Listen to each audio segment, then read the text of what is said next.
Hello and welcome, luminous beings. I'm really excited today to be here with the always beautiful and succulent Avalon Darnesh. Hello, Avalon. Hello. How are you today? I'm quite well. I've got my little man here, my little 2-year-old, and you can't see him yet, but you'll probably hear We him can and hear he might him. he might pop up. Yeah, great. So I was thinking maybe because it took a lot of effort for both of us to sit down and connect on this Skype call with our busy mama lives, that maybe you could take us through a little connection so that we can all be present, because I'm sure all Yes. the mamas watching had the same experience getting here. So Yeah, that's a good idea, and I think I really need that yeah. right now. So first of all, just get comfortable if you need to wriggle and get balanced. And if you feel safe to do so, just close your eyes. And in a moment, we'll take a deep breath in. But first of all, just breathing out together. So first, breathing out. And then take a deep breath in. And then letting go, breathing out. And then take another deep breath in right to the bottom of your belly. And then letting go, breathing out, relaxing on the out breath. We'll take one more deep breath in as much as you can, breathing in. And then letting go. So you can keep your eyes closed for a few moments and just continue to breathe fully and deeply in your own time.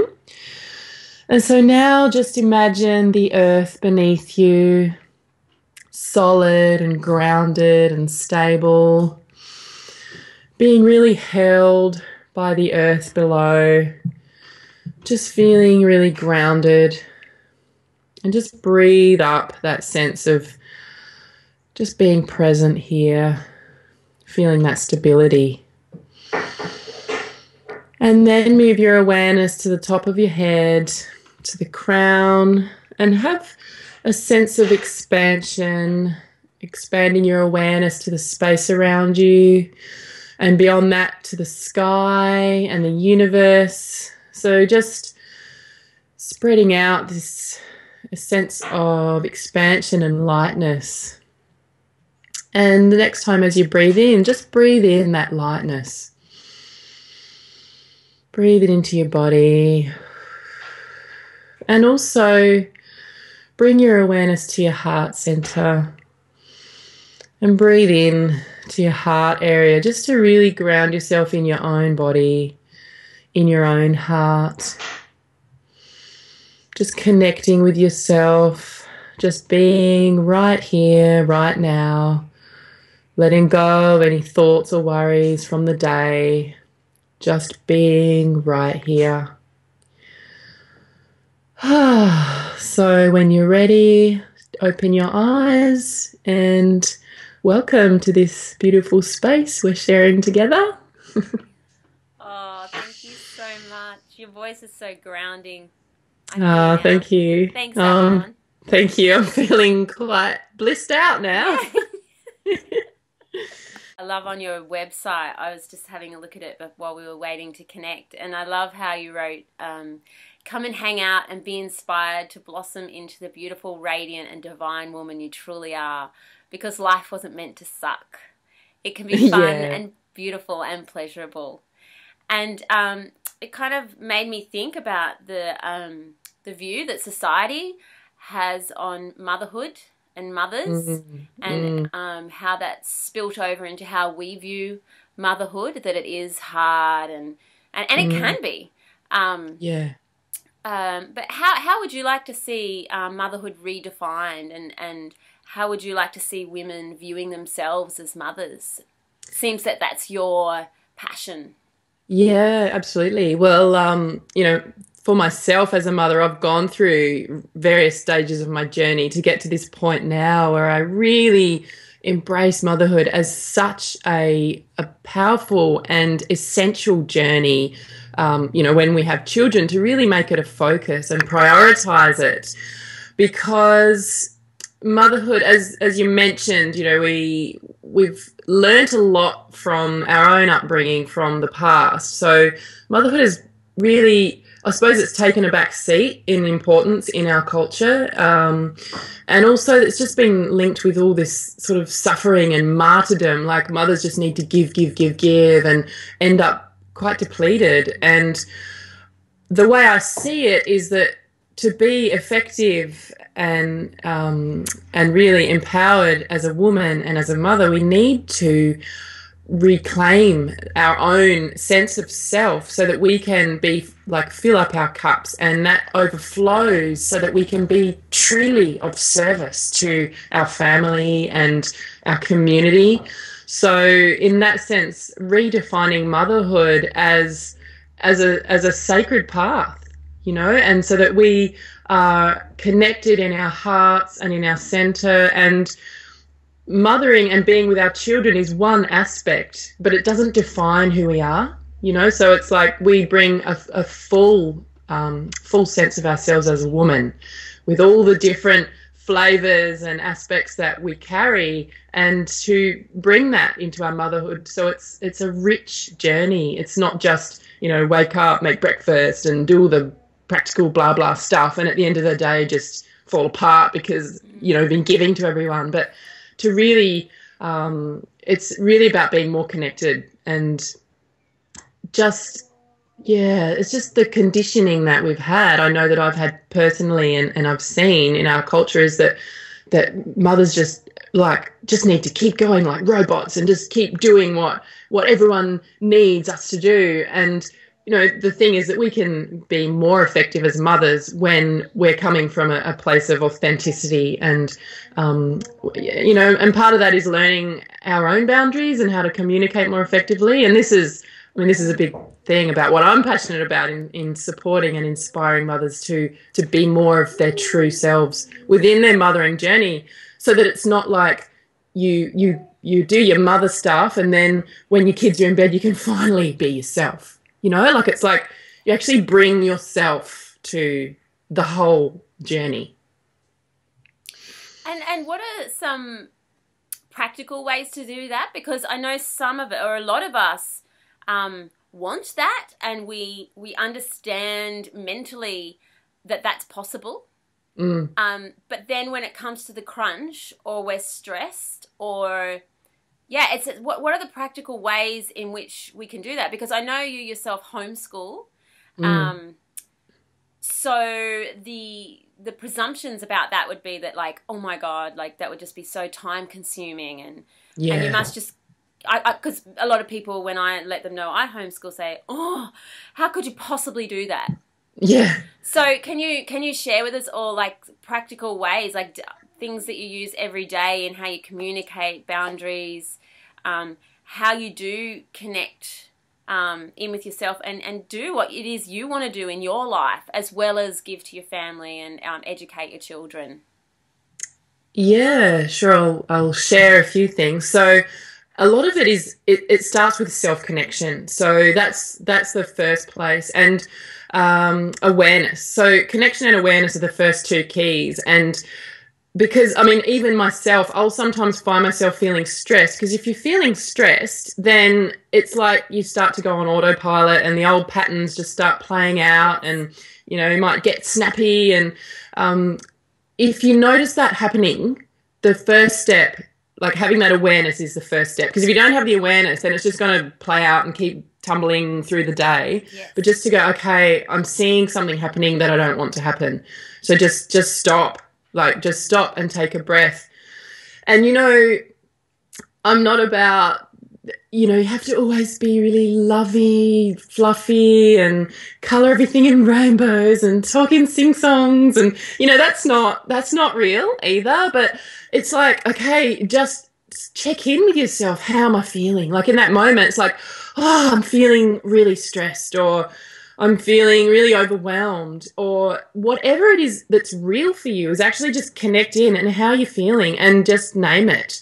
really feel it and allow yourself to be in that. And if there are children around you that are actually requiring your attention, you can just communicate in that moment, like, I'm feeling really stressed right now, I just need a moment. You know, like, that's to me a healthy boundary, rather than actually taking that stress out on the child and dumping it on them. You're actually owning it. This is how I'm feeling, and in this moment I'm not able to respond to you the way that you're needing, so I just need to take a moment for myself.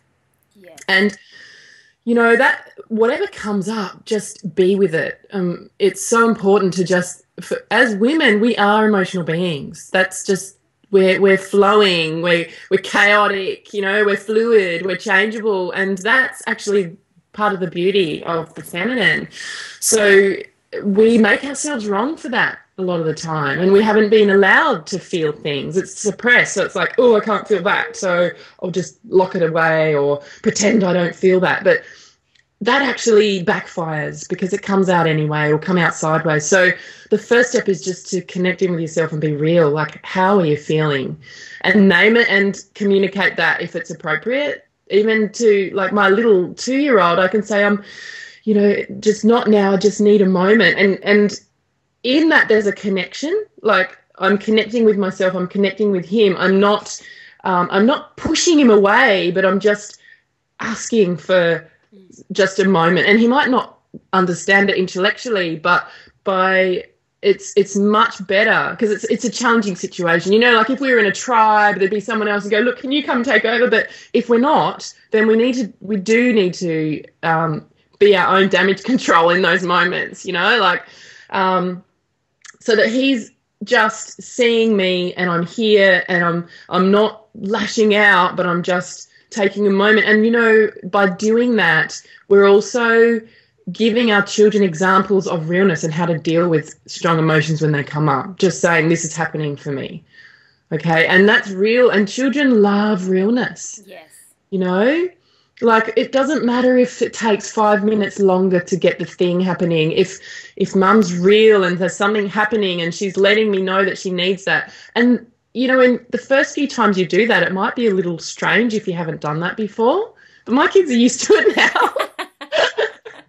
And it could be something that is worth talking about before it gets to that point even. You know, you could just say, you could have a talk with your family and just say, look, you know, I'd like to try something different around here. And, you know, instead of getting angry, or, you know, instead of yelling, or whatever it is that might be your thing, just go, what I'd like to do is, in that moment, if I'm feeling angry, just to tell you that I'm angry rather than yelling at you, and that, you know, I might need your support just to have a moment to calm down, because they're in this journey with us. You know, we don't have to be this big authority figure that's got it all together, because that's not even true.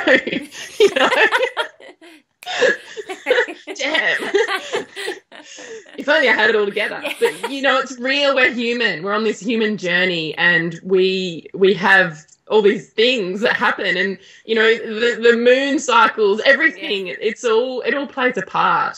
So the more real that we can be with ourselves and learn how to communicate that in a safe way, so that our children aren't feeling threatened and scared, but just, oh, look, mum's feeling angry. And then they actually, they can learn to accept their own anger too, because anger's a natural, normal, healthy thing that happens.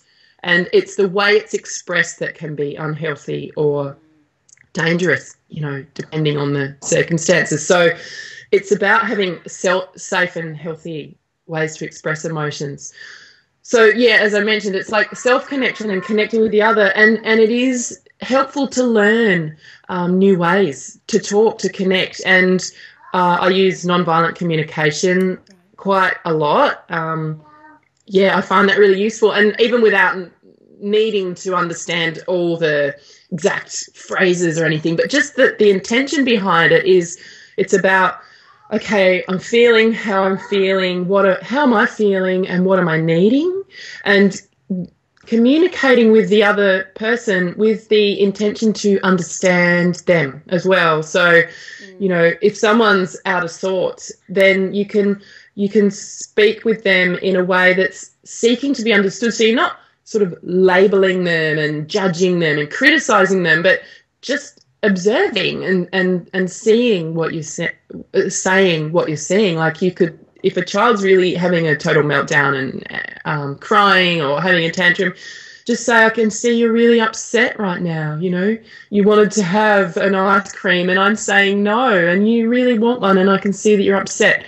And the thing is, we need to actually back up what we say, you know, like be consistent in that. And if you change your mind as a mother, it's okay to change your mind. But if you say no and you've got a loving limit around something, then it's okay to hold that boundary. And whatever happens with that boundary in place is okay. Because what our children need is to be held in the container of our love. And we are older and we do have some experience and we do have a bigger perspective. So sometimes as parents, there are boundaries that we hold for the safety and well-being of our children and our family. So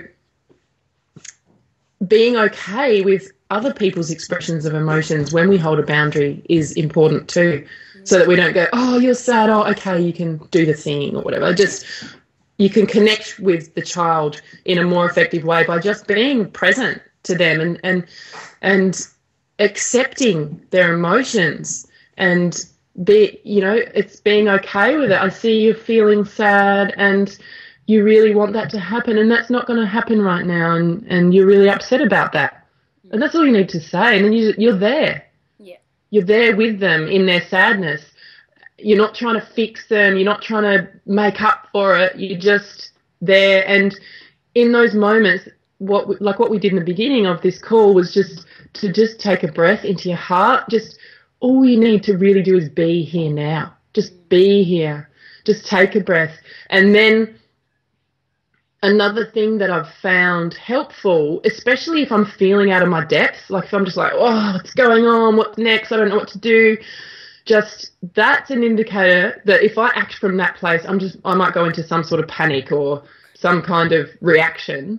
You know, instead of that, that's again the awareness. The awareness is I'm feeling frazzled or overwhelmed, and I need to check in here. I need to check in with myself. And I use a phrase for myself. I take a breath and I just go, guide me. Just guide me. Something, guide me. You know? Anything. Anything. And that actually really works, because it's just in that sense, it's like, okay, guide me. And in that moment, I open to higher wisdom.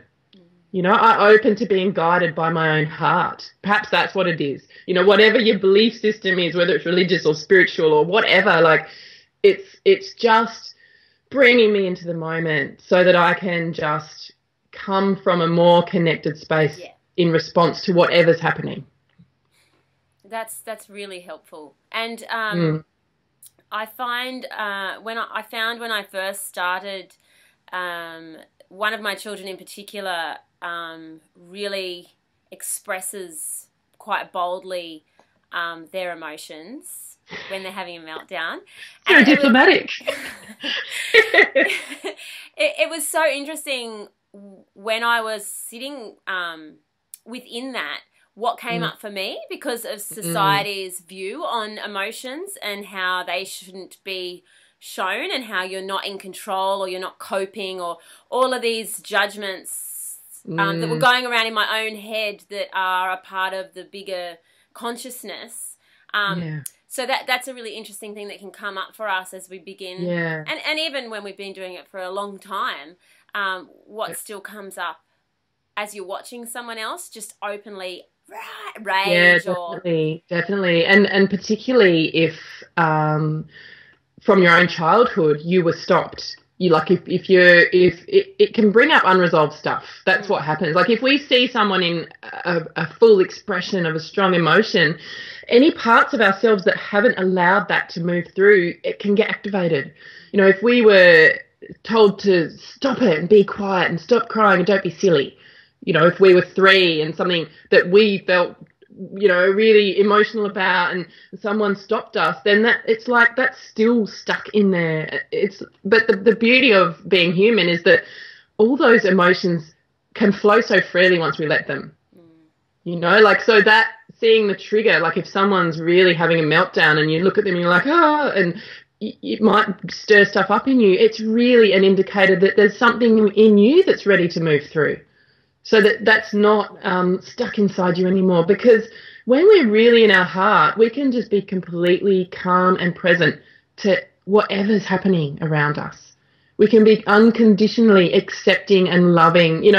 Obviously, if there was some abuse or aggression, then coming from love, you would act. You'd come from a strong place, and that's loving too, to have a loving boundary and go, actually, that's not okay. It's not okay to hit someone. It's not okay to break something. There still needs to be some strong boundaries coming from love.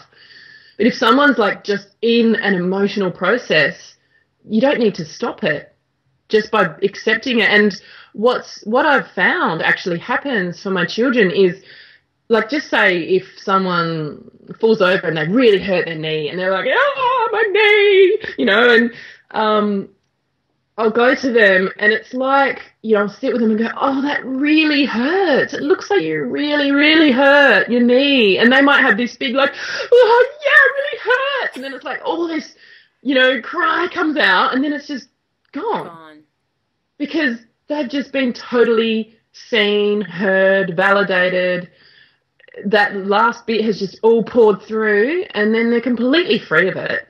There's not like an hour later they go, oh, my knee, because I've seen that happen if someone's pain isn't allowed to flow through and come to its own completion, there'll still be little bits of it. Like, when there's that little, little sniffles and cries, it means that they haven't actually completed that emotional release. So to be really present and to realize that, like, we're all amazing self-healing beings.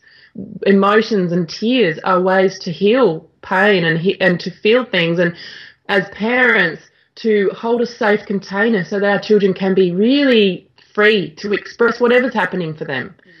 Within those boundaries of what I said, without hurting someone or breaking something, so you can help them learn other ways of expressing their feelings. But yeah, just getting back to the point of, if you feel really reactive and you see someone in the emotions, that could indicate that there's something in you that hasn't been expressed about something. So that's, we can self-reflect as a mother as well. And this is where our children are our greatest teachers. Because when we get triggered and we go, oh, wow, feeling really some emotional charge or something really big starts to move through you, then that's something that wants to move through you. Yes. And it's not actually about the child. Yes. The child might be the reflection. They're acting something out, and what's happening within you is actually yours. So it's taking ownership, taking responsibility for how you're feeling. And that's a key thing about being a conscious mother. And something you said to me a long time ago, or not, a while ago, that I found helpful too, is when you're in that reaction, when you're feeling it pulsing through your body, to look at where it is. Yeah. And I don't know why, but I find that really helpful to think, I'm feeling that in my left leg, or I'm feeling that in my heart, or I'm feeling that in my arm, or I'm feeling that in my head. My head's going to explode. Just naming where it is and really being with that, for some reason, helps me to be able to understand it further. Definitely. And I think what also that does is it helps you to disidentify with it. So rather than this is consuming me and this is me, it's like, I'm feeling this thing. Where is it? Where is it in my body? And when you can locate it, you can feel what's happening, and you can really bring awareness to it. And that's the awareness again, because as soon as you have awareness that you've got a strong feeling, a strong emotion moving through you, then that gives you that slight advantage of choice then. Choice about how to react or respond in that moment.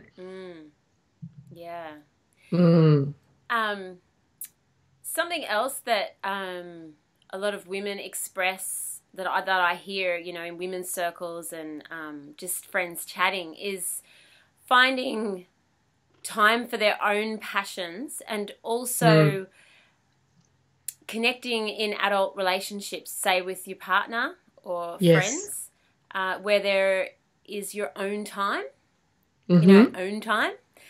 Me time. Yeah. And we all crave it. Yeah. How do we do that? How, when we feel like we don't have enough time, when we're feeling like that, we know that we love basketball, and we know we'd really love to play basketball, but how do we do that? How do we spend time with our husband, connecting, or our partner, or our best friend, or how do you make that happen?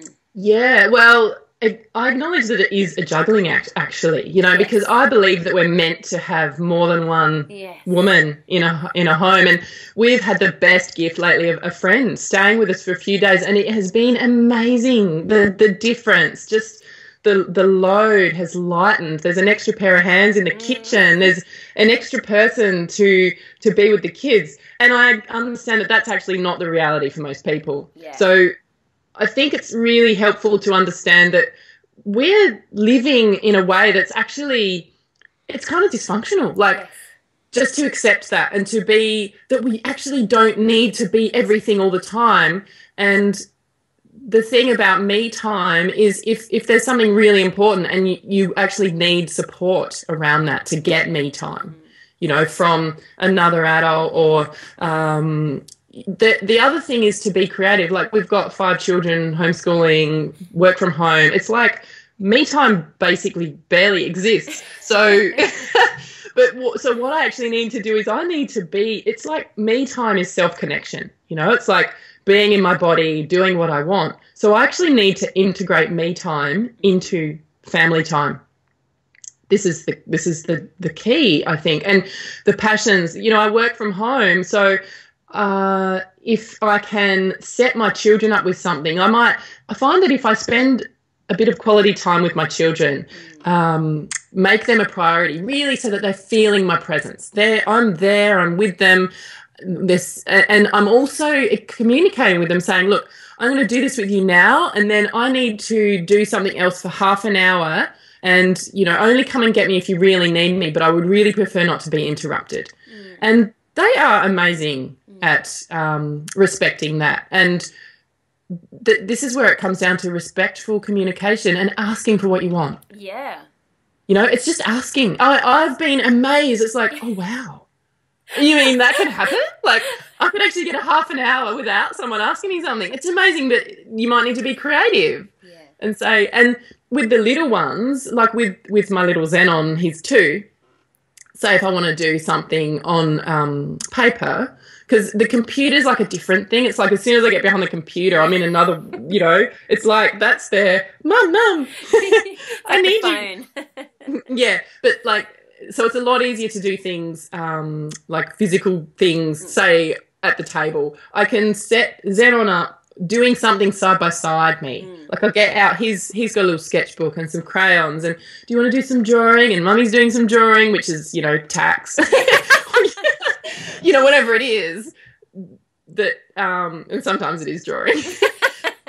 But it's just that they're actually included in your space while you're also in your own space. So that you're not always having to pander to everyone else's needs, but you actually, as a modern conscious mum in this kind of system where we're all in separate homes at the moment, and some of us, you know, have other arrangements, but generally on our own with kids, you need to be creative and need to really feel into what do you need as a woman? What do you need? What would really nurture you? What, you know, usually something creative or getting out in nature, and sometimes you can actually involve your kids in that. You don't need to separate your children. I think the problem is that a lot of mothers, they'll go into mother mode, like, well, I'm a mum now because I've got my kids, and put my mother hat on. And a lot of that mother hat is this conditioning that we received growing up by you know, our children just absorb everything growing up. They're learning about the world. We learned how to be a mother by growing up with a mother. So that's just our imprinting. So until we start to unravel that and go, wow, well, this is what I learned. How would I like it to be? And start to make more conscious choices and, you know, whatever needs to move and heal through us so that we can be here now as a mature adult saying, okay, well, how do I want to mother? It's like we're making it up fresh. Yes. Where it's unprecedented. It's not like we have a healthy role model to go, well, this is who I am. This is what I aspire to. It's like, actually, we're on the cutting edge of evolution of who we are as mothers. And this is what I'm about at the moment. It's like this new vision of motherhood. Who are you as a woman and a mother, and how can you bring all of yourself to that? So that you're not needing to put on your mother hat and take it off and have me time. And, you know, I really think it's important to have time to yourself sometimes. Everyone needs that time, just downtime where you can just do your own thing. But day to day, generally, it's about connecting with yourself within the family. Yeah, thank you. I think with the mother, I think when you look back in your family, each mother actually did kind of parent quite differently to how they were mothered, but it feels like there's been this major jump in evolution right now. So I know my mother parented very differently to her mother, but like it's like this big jump because the children we're being given are different. There's a lot of change. Something I'd love to touch on. I know it's probably a conversation all in itself, and I'd love to do that one day with you and Brett, is about nurturing our relationship within a family environment and keeping that healthy and alive, because I really feel like that your relationship with your partner, whether it be the children's father or not, is really the core energy within that family dynamic. And when that's out of whack, it's almost impossible to do everything we talked about. Yeah, whereas exactly. When that is connected, the rest seems to flow on quite naturally. Yes. So if we could touch on that today, and maybe if at another stage we get time to go into it more deeply with you and Brett. But I really think that's important as part of being a woman. Yes. And what you said is true. Like it's like as adults, we hold the emotional container for the family. So if there's two adults in a space, the dynamics between the adults really affects everyone. And so, you know, as I mentioned, we've got our children with us all the time. And the common advice given to parents is, well, you just get a babysitter and have a date. It's like, well, actually, that's not going to work for us. No. So instead of that, how do you stay connected even with children around? And the other thing is, you know, when you think about sexuality and connection, that doesn't need to mean like full-on sex in the bedroom behind closed doors. Like you can have a beautiful connected way of being with each other in the kitchen, you know, in the anywhere. It's like your entire time being together can be really connecting. The thing I think with a lot of intimate relationships is that it's about connection and communication, because if there are things unsaid and if there's tension in the air, you don't feel like connecting. You know, like there's that sense of separation. So to really keep the juice alive in your relationship, you need to keep communicating. And part of that is, you know, like you said, it's a whole other conversation, but part of it is about having the courage to be authentic with each other and to be real, like to just say, look, I'm feeling like this right now and I'm feeling vulnerable about that. You could even be feeling embarrassed that you're feeling a certain way, but it's like just being really, it takes courage to be really authentic with your partner. I mean, that's probably like the more edgier side of it, but the more fun side is just having a hug, like just capture those little moments and your children could be all milling around your ankles, but you can you can totally do that, and children love it. I know that if Brett and I are in the kitchen and we have a big hug, whoever's around will gravitate to that. Yeah, they'll be like, "Oh, group hug," and so that nourishes us, and that nourishes the children, and children thrive in that loving environment.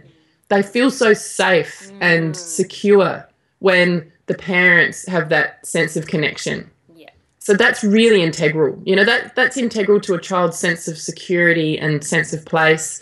And not only that, they're learning from us how to relate with each other and with other people. So the more we can be more connected and loving and flowing, then naturally they're learning that way, so that when they get older, they know how to do that rather than needing to learn it from scratch, which is the way a lot of us have had to learn things. Here's my little guy back again. He wants his pants on. Yeah, speaking about love, he comes right over. So yeah, that's the other point I was going to say is, so that when you have those little moments, or if you're not at home together, a little flirty text message. Yeah. You know, little fun things, so that by the time you actually do get some private time together, it's already alive. Yeah. You don't need to suddenly go, "Oh God, I've missed you. We haven't seen each other for 3 days." Yeah. You know, even though you might have passed ships in the morning and the evening, you actually need to keep that alive, keep that connection alive, touch in with each other. Yes. And have that. I think it's also just realizing that we can be openly affectionate with each other, with children around, because there's this whole suppression around affection and sexuality. Like if you go back generations of the whole, you know, straight kind of English proper, everything's all, you know what I mean? I do.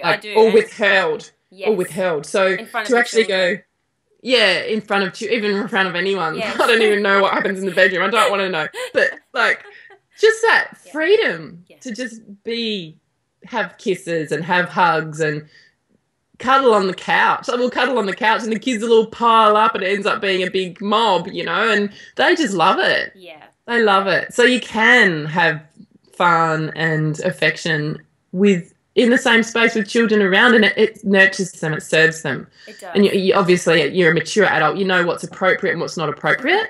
You just you don't expose children to inappropriate adult sexuality. That's just something that when they're ready in their own time, they'll learn that. But for now, it's that bringing that innocence and freedom into connection. Yeah, and I think that is another one of those societal beliefs that we are changing as well, is that to keep it alive rather than let it completely die, to put that hat on, like I'm the mum and I don't have any sexuality, I'm just a mum. Exactly. And that's impure if I have impure thoughts because I've got my mum hat on. Yes. It's mashing it all together and you're a mum, you're a sexual being, you're all those things rolled into one person. You are, It's giving yourself that freedom to be, well, who am I? I'm a woman. Yes. You know, I'm a mother, I'm a lover, I'm a creatrix, I'm all these things. Yes. And I can do it all, I can be it all, you know. It's like, I mean, you can and the thing is, when I say do it all, you can also include your children to participate around the house to do things too. It's like there's another big thing where we've got that conditioning of the mother does everything, the mother picks up everything. It's like, no way, not in our house. It's like as soon as a child's old enough to take responsibility for themselves, I see that as part of my role as a mother, is to support my children to become independent. You know, that's the goal of mothering, is to create independent, free children that are self-sufficient. So if I keep picking up after them, that's not actually serving them. And it's not serving me. No, it's not. Because always underneath that is some anger. There's resentment. Yeah. And that will come out. So, and that's a big thing that a lot of mothers carry. It's like, oh, I'm doing everything. I'm picking all this up. Totally. And it's like, I'll just look at the thing and go, whoever left that there, can you pick it up? I'm not doing it. Like, it can just stay there. And that's the thing where we need to sometimes let it go. Like, there's something in the doorway. I want to pick it up, but I'm not going to because I didn't leave it there. Yeah. So that child starts to learn, oh, well, if I leave something there, I need to pick it up. Yeah, yeah. You know, just little things like that actually make a big difference. And it's also, it makes a big difference to yourself as a mother to feel empowered. To go, actually, I don't need to be the martyr. I don't need to pick up everyone's pieces. You know, I can see that and I can know that's not mine. That's a boundary. Actually, that's your responsibility. That's not mine. So therefore, you know, we have 5 children and people go, oh, how do you do it? You're homeschooling, you're doing it all. It's like, well, 5 children means there's even more people to help out. Yeah. I mean, I know there's more mess and there's more chaos and it doesn't always happen, but you can also, I think another thing is to make it fun, like put music on. Like they've got this playroom and it gets completely crazy. Like I'm so happy that I can shut the door because I just about go nuts. I can't even go in there sometimes. It's everywhere. And I was like, hey, I think it's time to clean up the playroom. Or especially they can know when it's time because they can't find something. Yeah. And it's like, do you want to put some music on? And even if you might set some time, they can do it really fast. Yeah. I am amazed how fast they can do something when they commit to it. Yeah. You know? So it's like the condition, just being aware of the conditioning, like where they're learning and they're learning to be responsible and they can learn that cleaning up doesn't need to be this drag of a horrible thing. It can be something that gets done quickly and easily, especially if everyone helps, and then it's done. Yeah. You know? Yeah, that's so great. Yeah. So great to give ourselves permission to do that. Yes, very much so. Because it is empowering, and it's that sense of boundaries. Like, what's mine? Just because I'm a mother and I gave birth doesn't mean I have to do everything for everyone. Yeah. You know? I didn't sign that. No, it wasn't in the contract. Yeah. So Avalon, I have a question that I ask everyone, but before I go to that, I really think it would be great if you could share with us what's happening with Blossoming Woman at the moment. I know there's a few things being birthed, and I'd love you to share it so that we can all take this conversation even deeper and further. Yeah, sure. I'd love to share it with you. Well, what's coming up next month is a short course that I'm running for mothers. So that's September? It's in September, yes, and I don't know exactly the start date because I'm just about to release a video with some free information. So I'm basically doing a series, like a little mini series before the course, which you can do for free. Oh, great. Which is just to give you a bit more of a feel for what I do. And probably, you know, even watching this video will give you a bit of a sense of what I do and what I'm about. And so I'm doing a little series, and because of the way I work, it's quite organic. So the actual date isn't set in September. I like that, organic. It'll come when it's totally ready. Like, it's like birth. It's like, okay, I might have a due date. Yeah. So, but it is like a birth. Yes. I'm pregnant at the moment, and I'm starting to birth bits. It's not quite like a birth, you know, bits at a time. And yeah, so what's coming in September is a 4-week online course. Okay, great. And so that's because I ran the Wild Mama Journey earlier this year, and that was amazing. It was so powerful. It was a long course, and there was a group of women that came with me on this journey, and it was really full on and powerful. And I've also learned a lot since then, and I've learned that what works for mothers is to have short bits, you know, because we don't always get to have 90 minutes to listen to a whole thing. Yeah. So this course coming up will be delivered in short bits, and it's all about a new vision of motherhood. Oh. And so just going deeper into what we're talking about today and actually giving you practical tools and also ways that you can reflect in your own life. So it's really about self-connection, because the way I see it, there's 3 main keys to conscious motherhood, living this new vision: self-connection, connection with other, and also learning new ways to communicate. And this is with boundaries as well. So it's all that basically in a 4-week journey to go a bit deeper with it, to really live it. And another really important part of it is, you know, because sometimes you can learn something, you think, oh, yeah, I get it. That's what I want to be. That's the mother I want to be. And then 2 days later, it's just like out the window, you know? And then you can go, oh, why did I, I forgot that thing, and that can create even more stress because you can see where you want to be, and yet there's that gap between where you are and where you want to be. And so what is important for me is also supporting mothers over time to create a sense of community, because we need that ongoing support. So for the people that do this course, there's a secret group that we're all part of, so that day to day you can come in and go, this is happening, and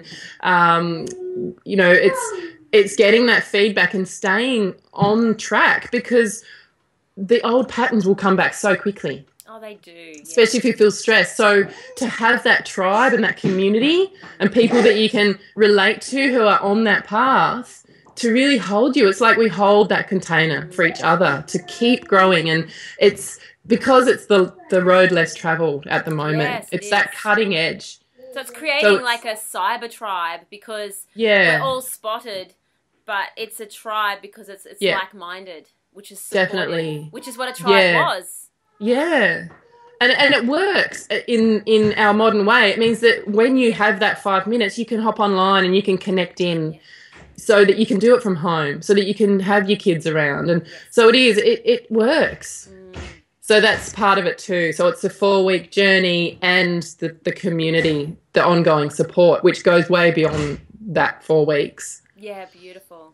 Oh, that sounds amazing. So the link will be down below this video for Avalon's website, which I thoroughly recommend going and hanging out at.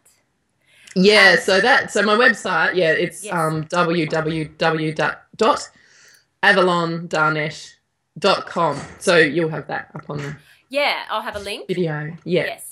Yes.